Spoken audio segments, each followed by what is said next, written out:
Hello नमस्कार, आप सभी का मुकेश बैरागी 9627 चैनल पे बहुत बहुत स्वागत है। आज का अपना टॉपिक है हिंदी ग्रामर में शब्द शक्तियाँ।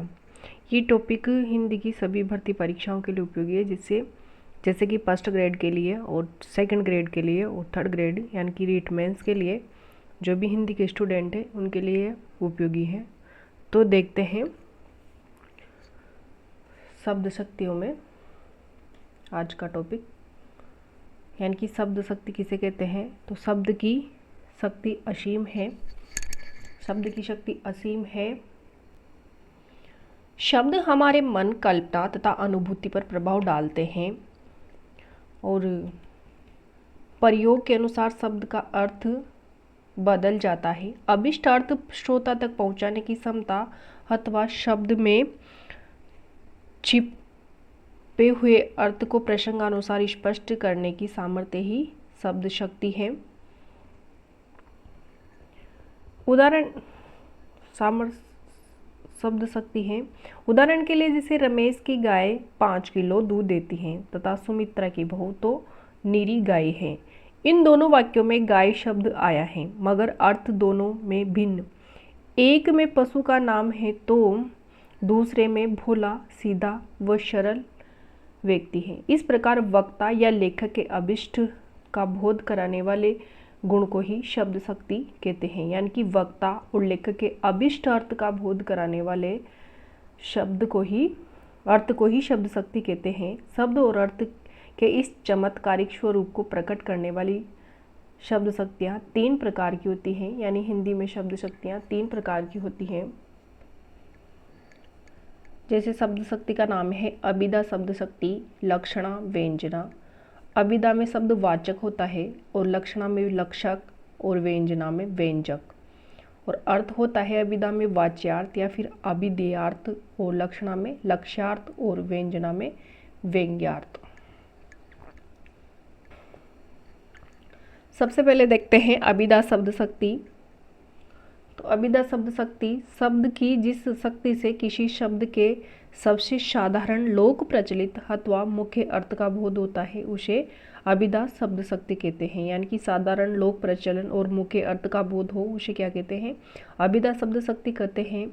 पंडित रामदहिन मिश्र ने साक्षात सांकेतिक अर्थ को अभिधा कहा है तो आचार्य मम्मट ने मुख्यार्थ का बोध कराने वाले व्यापार को अभिधा व्यापार कहते हैं।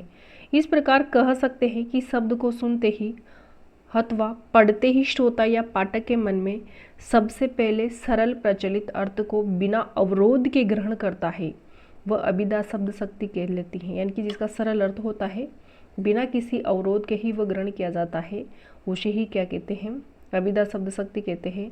अभिधेयार्थ शब्द वाचक कहलाता है तथा प्राप्त अर्थ वाच्यार्थ कहलाता है।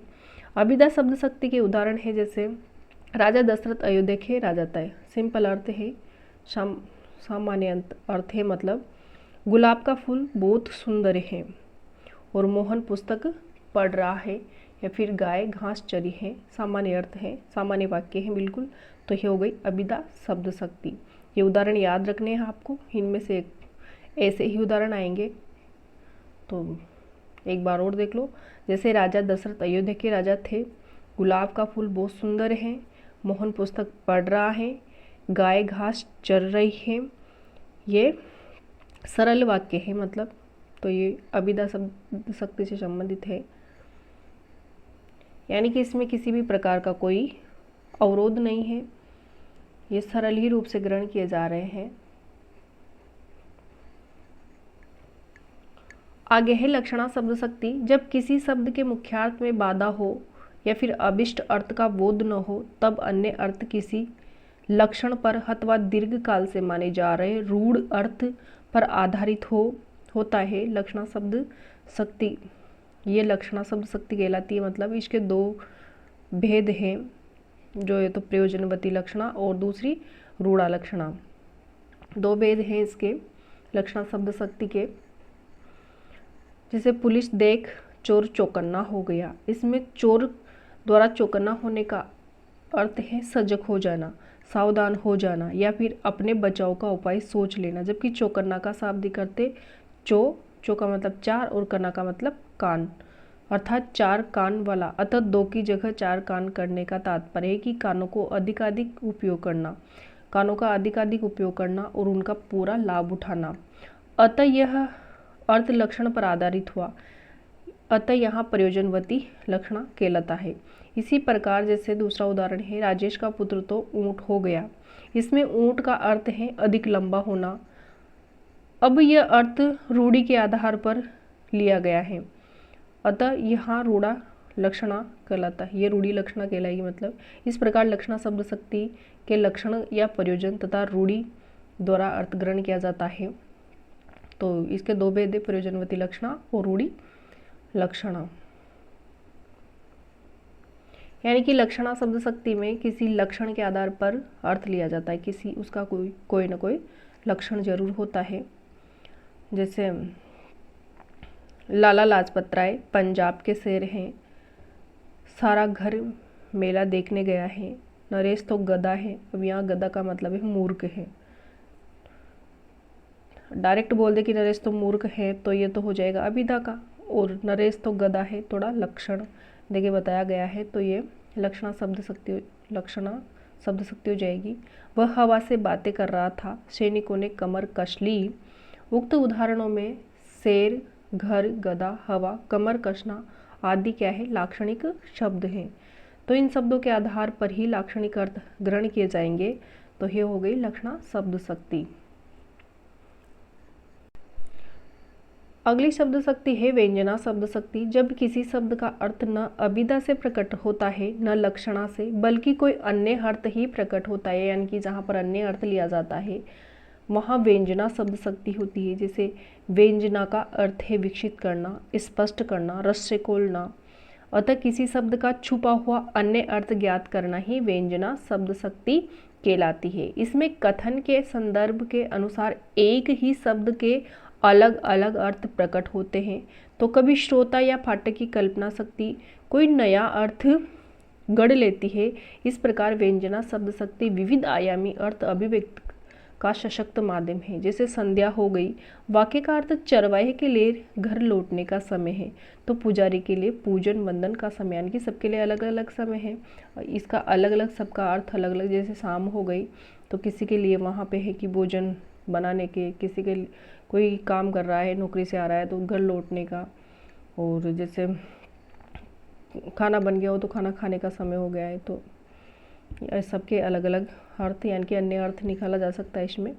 तो व्यंजना शब्द शक्ति से प्राप्त अर्थ को दो भागों में विभक्त करते हैं, एक तो शाब्दी व्यंजना और दूसरी आर्थी व्यंजना। शाब्दी व्यंजना यानी कि शब्द पर निर्भर होती है, शब्द के आधार पर अर्थ निकाला जाता है, और आरती में अर्थ के आधार पर, यानी कि शाब्दी व्यंजना जब व्यंजना शब्द पर निर्भर हो, शब्द बदल देने से अर्थात पर्याय रख देने से अर्थ बदल जाता है, महाव्यंजना होती है, क्योंकि अभिष्ट अर्थ के लिए वही शब्द आवश्यक है। जैसे चिर जीहो जूरी जोरी झुरे, क्यों न स्नेह गंभीर, को घटी हे वृष भानुजा वे हलदर के वीर। यहाँ वृष भानुजा का अर्थ राधा तथा गाय है, वही हलदर के दो सामान्य अर्थ बलराम और बेल, यानी कि वृष भानुजा के दो अर्थ है राधा और गाय, और हलदर के भी दो अर्थ है बलराम और बेल। अतः यहाँ शब्द का चमत्कार जो पर्याय रख देने से नहीं रह सकता, शाब्दी व्यंजना का उदाहरण है। शाब्दी व्यंजना का एक अन्य और उदाहरण है, रही मन पानी राखे बिन पानी सब सून, पानी गहे न उबरे मोती मानस चून। यानी कि इसमें पानी शब्द के तीन अर्थ निकाले गए, चमक, सम्मान एवं जल, उसके पर्याय रख देने से नहीं ही रहे हैं, यानी कि अलग अलग अर्थ हैं तीनों के इनके पानी के। तो ये हो गई शाब्दी व्यंजना। अगली है आर्थी व्यंजना। जब शब्दार्थ की व्यंजना अर्थ पर निर्भर रहती हैं, उसका पर्याय रख देने पर भी अभिष्ट की पूर्ति हो जाती है, वहाँ आर्थी व्यंजना होती है।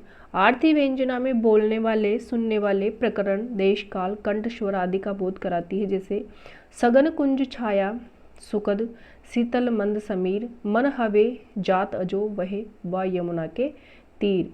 इसमें गोपिका कृष्ण के साथ बिताई यमुना तट की लीलाओं को याद कर रही है। वे बातें वे बातें वह कहना चाहती हैं, हृदय के जिन भावों को प्रवाह वह व्यक्त करना चाहती हैं, वह समस्त भाव संसार में यही व्यक्त हो गया है। तो ये थे आरती व्यंजना का उदाहरण। शब्द शक्तियों की तुलनात्मक तालिका देख लेते हैं एक बार, जैसे कि अभिधा, लक्षणा और व्यंजना। अभिधा में मुख्यार्थ की प्रधानता होती है, तो लक्षणा में लक्ष्यार्थ की और व्यंजना में व्यंग्यार्थ के अर्थ की प्रधानता होती है। अभिधा में सर्व विदित होता है, सरलार्थ सरल अर्थ होता है, और लक्षणा में रूढ़ या प्रयोजन आधारित या प्रयोजनार्थ अर्थ होता है, और व्यंजना में संदर्भ के अनुसार अभिप्रेत अर्थ होता है।